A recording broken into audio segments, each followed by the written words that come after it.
What happened to Misty Copsey? A story in 3 parts. This is part 2, Not a Runaway. Many people in the Puyallup area were searching for Misty Copsey, all while the police were telling the public she was just another runaway.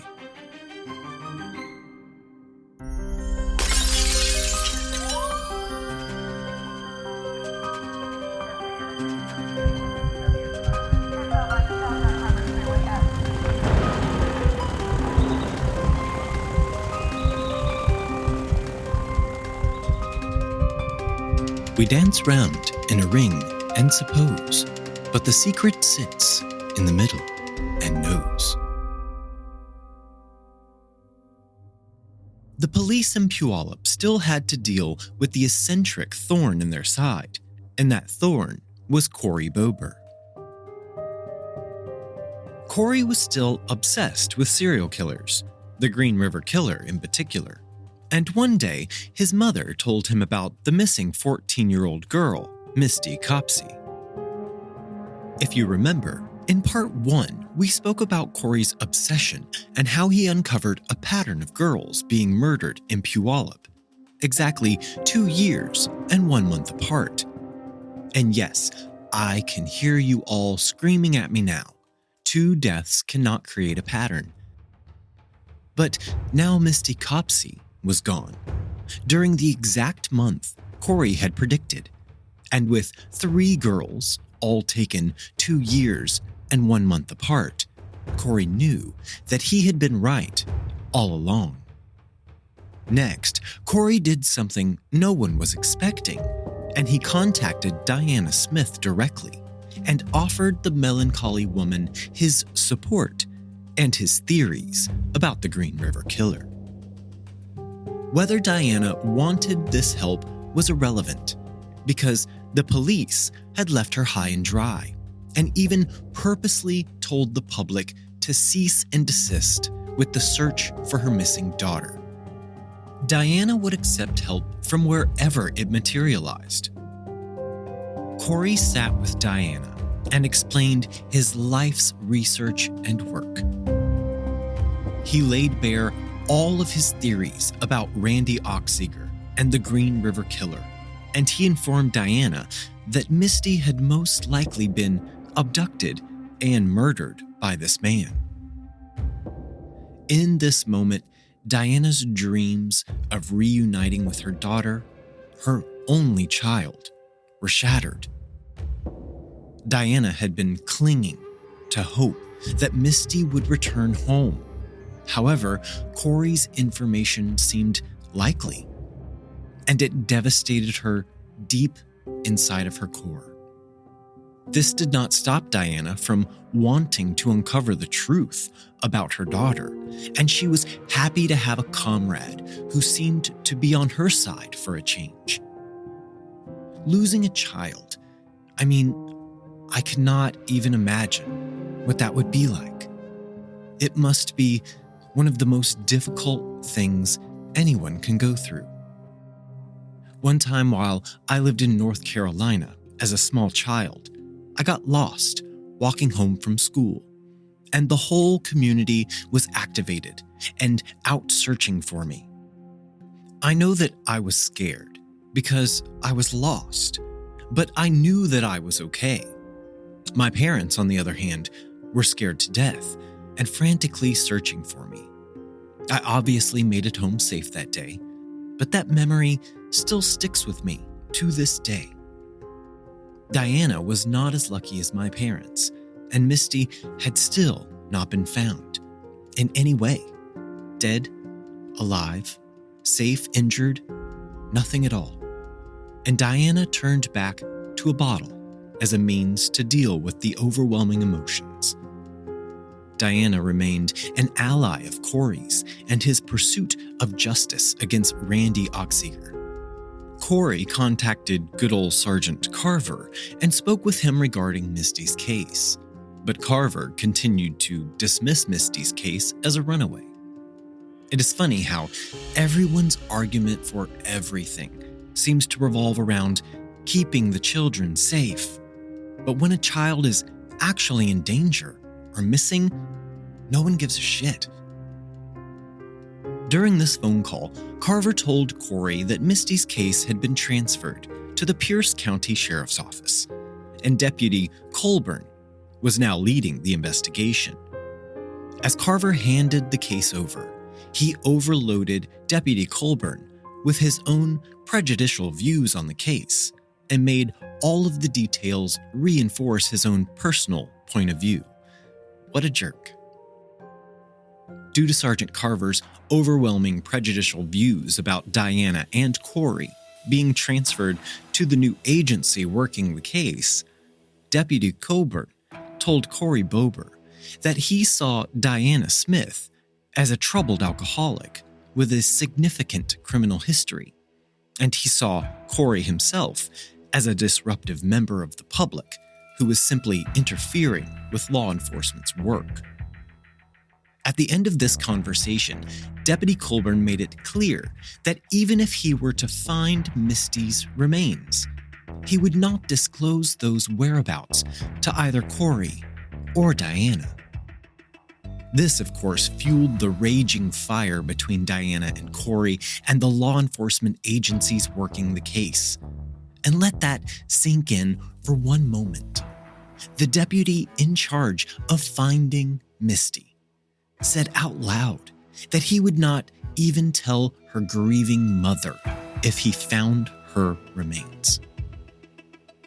After being told to their faces that they would not be involved with nor informed about what was happening in Misty's case, Cory decided to continue his investigation on his own, and he continued to investigate the Misty Copsey case and its tie to the Green River Killer case. Cory told the police that he would take his own investigatory information to the media himself if the police did not care to involve him. This was something he had done in the past to great effect. But little did Cory know that the Puyallup Police Department was not kidding around when they told him to stay away from their case. What do we do with meddlesome individuals who refuse to go away?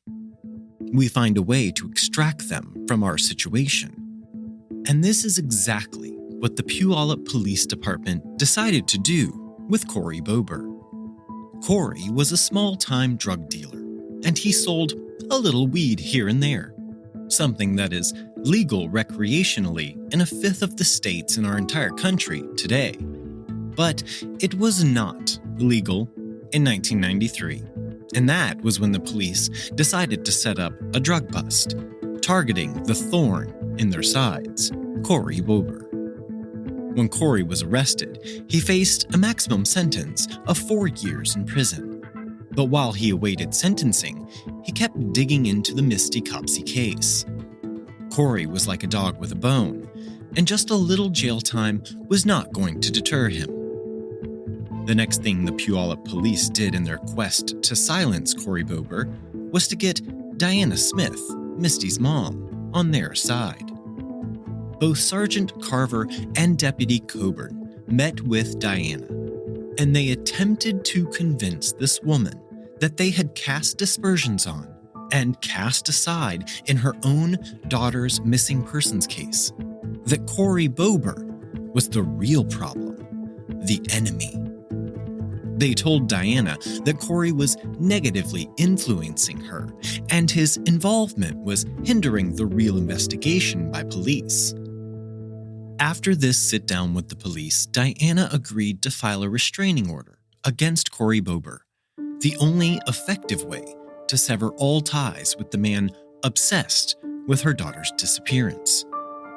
Cory Bober abided by the restraining order and did not contact Diana in any way. But just a fortnight later, Diana decided to drop the restraining order against Cory. She realized that despite Cory's strange eccentricities, she knew that she needed the support that he provided. Support she did not feel coming from anyone else around her. Cory had become Diana's confidant. He listened to her anytime she needed an ear, and he would sit on the phone with her for as long as she needed to talk. Cory directed Diana to support groups and other helpful organizations to help her through this harrowing time in her life. He was the only person doing these things for her in her time of need. So, how bad could he actually be, Diana thought. Once Diana and Cory were back together as a team, they started work on the case again. The Green River Killer case, which had been cold for some time, was reopened, and the two murdered girls from Puyallup, Kim DeLange and Anna Chibetnoy, were now listed in the case file. This fact caused Cory Bober to feel vindicated. You see, he was correct all along, he thought, and he believed that Misty was the third in the pattern he had discovered relating to the Green River killings in Puyallup.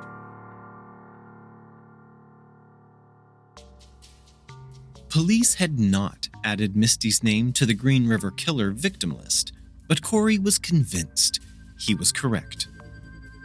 The two women added to the Green River Killer's victim list had been discovered just off of Highway 410, near mile marker 30, and that was where Cory believed they would also discover Misty's remains. On November 28, 1992, Cory and Diana organized and executed a search party consisting of 25 volunteers. They would search the north side of Highway 410, where the previous two bodies had been located. The group spent many hours searching, but in the end, they came up with nothing. Cory, however, was not one to give up early, and throughout November, he continued to organize search parties who would spend the weekends scouring through the woods on the side of Highway 410, looking for any signs of the missing Misty Copsey. The first major change in the case came on December 2nd, 1993, when the Pierce County Sheriff's Office changed the status of Misty's case from runaway to missing under suspicious circumstances. This provided Diana with a sliver of hope, and it fueled the fire within Cory to solve the case himself. Cory remained convinced that Misty's remains would be found somewhere along Highway 410, because the Green River Killer always dumped his victims in groupings. Cory contacted the King County Medical Examiner's Office several times in his efforts to pinpoint the exact location where the previous two girls had been found along the highway. After pestering the office enough, they finally provided him with the exact location of where the remains had been discovered. And this discovery rocked Cory Bober. The two victims had been found on the south side of 410, not the north side. All of the search parties and all of the organized events had happened on the opposite side of the highway. No wonder they had never discovered anything during their searches. Diana's fear grew the longer Misty was gone. It had now been 3 months since she last saw her daughter, and Diana was growing desperate. One day, Diana ran into Reuben Schmidt at the local grocery store, and she confronted him about Misty's disappearance. Reuben's response to this situation was to run away without speaking to Diana. This exacerbated Diana's thoughts that Reuben was somehow involved. In any true crime case, especially missing person cases, things always get tough around the holidays. Holidays and family traditions seem improper during a time when your loved one is still missing. And this was the case for Diana as well. As Christmas neared, with no signs of Misty ever coming home again, Diana grappled with her emotions, and the emotions were winning the fight. Diana took a combination of alcohol mixed with antidepressants in an attempt to take her own life. Luckily, this attempt failed, and Diana woke up in the hospital. After some time recovering, Diana returned to her house and started facing the challenges in her life once again. In January of 1993, Diana made an appearance on KOMO, the local ABC affiliate. She was accompanied by Trina Brevard, Misty's best friend, and King County Detective Jim Doyen. Detective Doyen had investigated the Green River killer and the murder of the two Puyallup girls found along Highway 410. During this broadcast, they opened the phone lines so the public could call in tips or clues for the case. One person called in and claimed that they saw Misty walking down a street called Meridian. This is the main road in Puyallup that passes by the fairgrounds. This caller said they witnessed Misty going into the nearby 7-Eleven gas station. This caller then stated that they had seen Misty around 10 p.m., making this, if true, the last known sighting of Misty Copsey on the night that she vanished. This woman did not give her name, and she has never come forward with information about this case again. Another interesting twist about this caller is that the television footage of this segment has been lost to time. Neither Cory, Diana, nor the station has a copy of the footage when this caller called in and gave their statement. The day after the TV interview, Detective Doyen traveled out to Highway 410 and he observed the dumping grounds of the first two girls who had been located. Detective Doyen had no jurisdiction here, so this was merely symbolic, but it made Diana feel better that someone cared enough to help.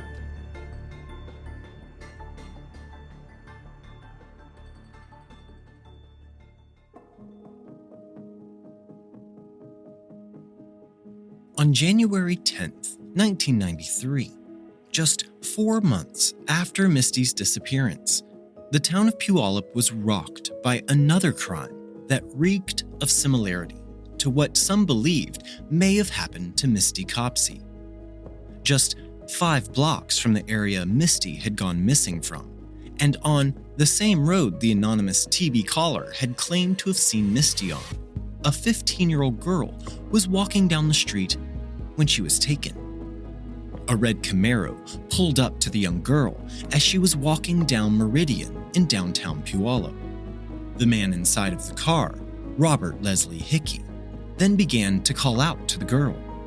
She ignored the man and continued on her way.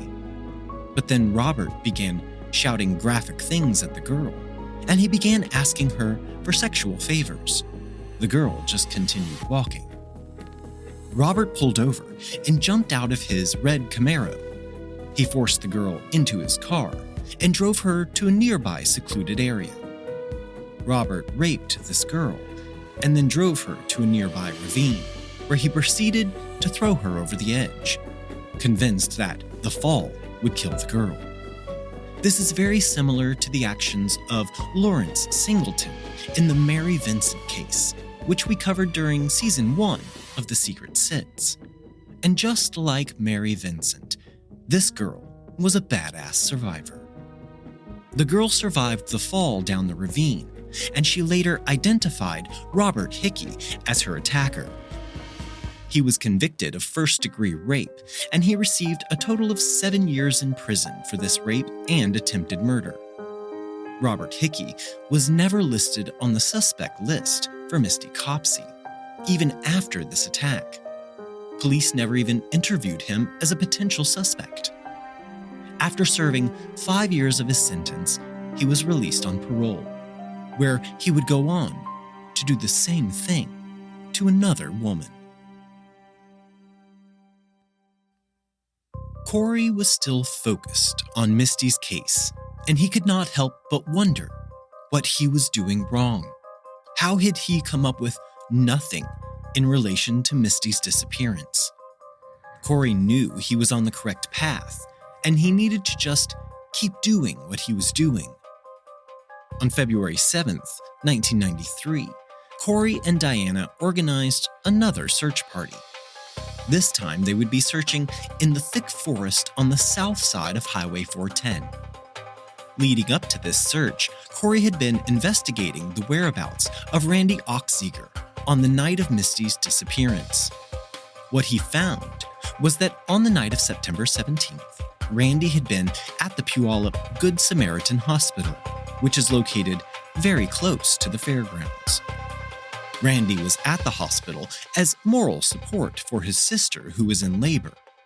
Now, to some, this might seem like an alibi, but to Cory Bober, this just meant that Randy was in striking distance of Misty on that fateful night. Cory shared information about the upcoming search with a local news reporter, and this reporter published an article that did drum up support for this new search. Cory and Diana, along with a group of friends, family, and community members, met on the south side of Highway 410 near mile marker 30, and they began to search. As the group scoured the forest on the side of the highway, one searcher found the most significant clue in the case so far, and it put to rest any rumors that Misty Copsey was just another runaway.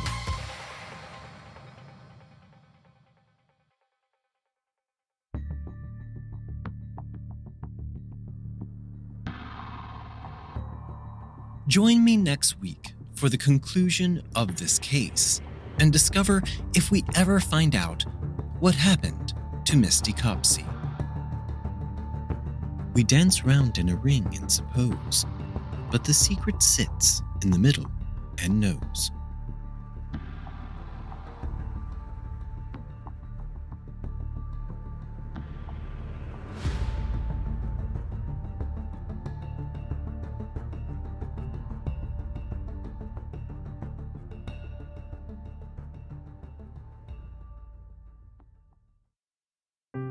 Today's episode of The Secret Sits was researched and written by the host, John Dodson. All episodes are engineered and mixed by me, Gabriel Dodson. Check the show notes for links to all of our social media. Email us at thesecretsitspodcast@gmail.com. And don't forget to leave us a 5-star rating and review on Apple Podcasts.